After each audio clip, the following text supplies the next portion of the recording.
তো কিছু উদাহরণ দিতে গেলে, আমার ক্লিনিকে আমি যেসব স্পোর্টস মেডিকেল সমস্যা দেখি তার মধ্যে ধরুন, যদি কোনো রোগী আসে টেনিস এলবো নিয়ে, সাধারণত তারা টেনিস খেলার সময় কনুইয়ের বাইরের দিকে ব্যথা অনুভব করেন।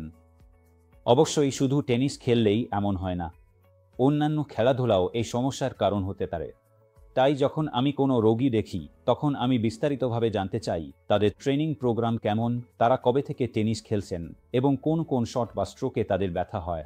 আমি জানতে চাই তারা শেষ কবে তাদের র্যাকেটের স্ট্রিং বদলেছেন এবং র্যাকেটটি কত ভারী। আরেকটা উদাহরণ হলো আমরা যেটাকে বলি রানার্স নি। আবারও এটা হচ্ছে হাঁটুর পাতেলার টেন্ডনে, যেখানে সেটা হাড়ের সাথে যুক্ত থাকে, সেখানে ঘষা ও ক্ষয় হওয়া।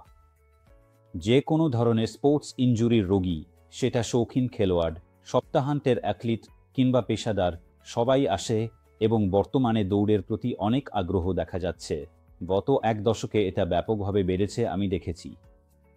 বিশেষভাবে স্পোর্টস সার্জারি নিয়ে বললে, স্পোর্টস ইনজুরির ক্ষেত্রে সাধারণত 90% সময় পুনর্বাসন ও অপারেশন ছাড়া চিকিৎসার মাধ্যমেই সামলানো যায়।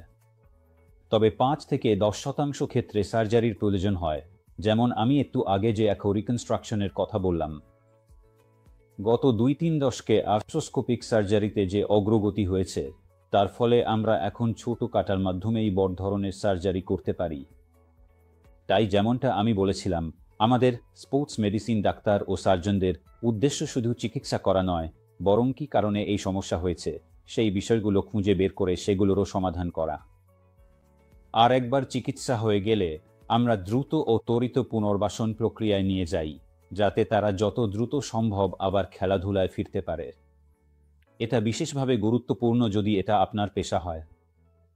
ধন্যবাদ।